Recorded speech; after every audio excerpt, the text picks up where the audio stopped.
শুক্রবারের জন্য কর্মজীবী মানুষেরা অপেক্ষা করে থাকে। মনে হয় এই দিনটা একটু আরাম করা যাবে, কিন্তু আমার ক্ষেত্রে সম্পূর্ণ উল্টো। এই দিনটাতে এত বেশি কাজ থাকে যে সারাদিন কাজের উপর দিয়েই চলে যায়। আসসালামু আলাইকুম, কেমন আছেন সবাই? সবাইকে স্বাগত জানাই আমার চ্যানেল জারাস কিচেন অ্যান্ড ব্লগে। যদিও আমি রেগুলার ভিডিও দিতে পারি না, তবে এখন চেষ্টা করছি মাঝে মাঝে একটু ভিডিও দিতে। আপনারা যদি আমার পাশে থাকেন, আমাকে সাপোর্ট করেন, তাহলে অবশ্যই আমি নিয়মিত হব এবং সুন্দর সুন্দর ভিডিও দেওয়ার চেষ্টা করব। আজকে ছিল শুক্রবার, আর ঘুম থেকে উঠে মনে হলো যে শীত তো প্রায় শেষ, তো শেষবারের মতো একটু ভাপা পিঠা বানাই। তবে আজকের ভাপাটা একটু অন্যরকম বানাচ্ছি, মানে প্লেন ভাপা আর কি। এর ভিতরে খেজুর গুড় বা নারিকেল কিছুই দেবো না। জাস্ট আগেকার মানুষ যেরকম করে বানাতো, শুধু প্লেন ভাপা, আর সেটাকে খাওয়া হয়তো লিকুইড গুড় দিয়ে, মানে লালি গুড় বলে যেটাকে, সেটা দিয়ে খাওয়া হবে। তো আমি গত কয়েকদিন আগে আমি স্বপ্নতে গিয়েছিলাম, তো সেখানে গিয়ে দেখছিলাম ওদের কাছে লিকুইড গুড় পাওয়া যাচ্ছে, সেটা খেজুরেরই লিকুইড গুড়, সেটাই কিনে এনেছিলাম। আর আজকের ভাপা পিঠাটা আমরা সেটা দিয়ে খাবো। তো এখানে কিন্তু আমি অলরেডি ভাপা পিঠা বানানো শুরু করে দিয়েছি, আর এই ভাপাগুলো বানাতে একটু তাড়াতাড়ি হয়ে যায়। আর যেহেতু আমি একসঙ্গে 3টা করে বানাতে পারছি, তো এই জন্য একটু তাড়াতাড়ি হয়ে গেছে। কারণ আমার আজকে অনেক কাজ আছে। এই ভাপাগুলো বানানোর পরেরটা তো সকালের খাবার, তারপরে দুপুরের খাবার, রাতের খাবারের ব্যবস্থা করতে হবে। তো সেই জন্য আমি চটজলদি সব কিছুর আয়োজন করে নিচ্ছিলাম। তো আমার ভাপা বানানো শেষ, এখানে সবাইকে খেতেও দিয়েছি। আর ভাপা পিঠাটা এমন জিনিস যেটা গরম গরমই খেতে হয়, নইলে মজা লাগে না। তো এই যে এখানে লিকুইড গুড় দিয়ে ওরা ভাপা পিঠা খাচ্ছে আর বলছে যে বেশ মজা লাগছে। তো আমিও খেয়ে দেখলাম, সেই ছোটোবেলার স্বাদ মনে হয় ফিরে পেলাম। তার এই যে এখানে আমাদের চিঙ্কিমণি, সে এসে বসে আছে, ওকেও খেতে দিয়েছিলাম।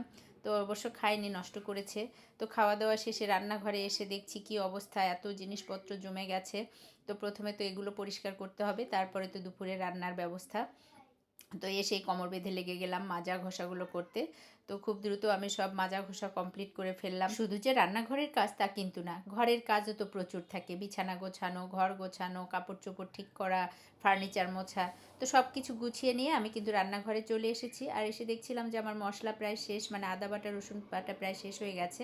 তো আমি সেগুলো আগে ছিলে রেডি করে নিলাম। আর এদিকে দেখছিলাম যে ফ্রিজে অনেকগুলো সবজি জমে আছে, বেশ কয়েক রকমের। তো সেগুলোই বের করে নিয়ে এসে টুকরো করে কেটে নিলাম, একটু সবজি রান্না করব, তা না হলে এটা নষ্ট হয়ে যাবে। তো আমি সেগুলো কেটে কুটে সব রেডি করে নিয়ে রান্না বসিয়ে দিয়েছি। আর আমি কিন্তু সবজিটা রান্না করি ভীষণ সহজভাবে। জাস্ট তেলের মধ্যে পাঁচফোড়ন দিই, তারপর পেঁয়াজ কাঁচামরিচ ভেজে নিয়ে তার মধ্যে সবজিগুলো ঢেলে দিয়ে দিলাম। এবার এগুলোর মধ্যে একটু লবণ হলুদ দিয়ে নেড়ে চেড়ে ঢেকে দেবো, দিয়ে রান্না করে নেব। আর এই সবজি ভাজিটা খেতে কিন্তু ভীষণ মজা লাগে। এটা পোলাওয়ের সঙ্গে হোক বা রুটি পরোটার সঙ্গে হোক কিংবা ভাত, সবটাতেই মজা।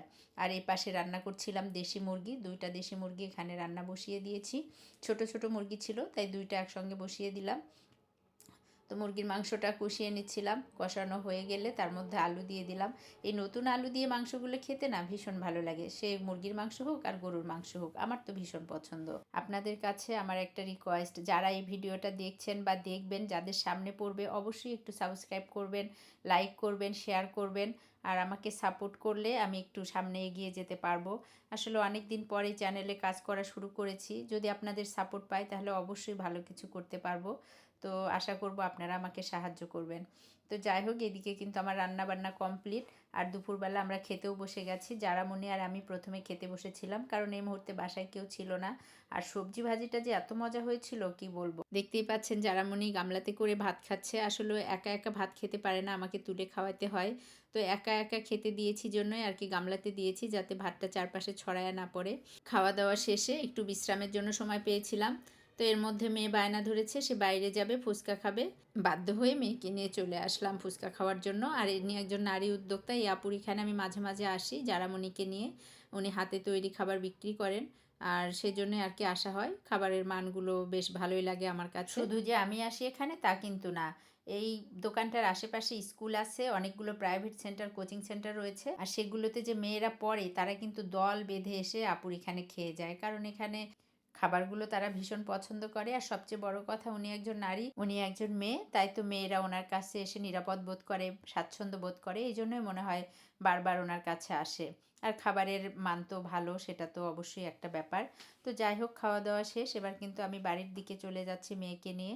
তো কেমন লাগলো আমার ছোট্ট এই ভিডিওটা, আপনারা অবশ্যই আমাকে কমেন্ট করে জানাবেন, আর অবশ্যই অবশ্যই সাবস্ক্রাইব করবেন।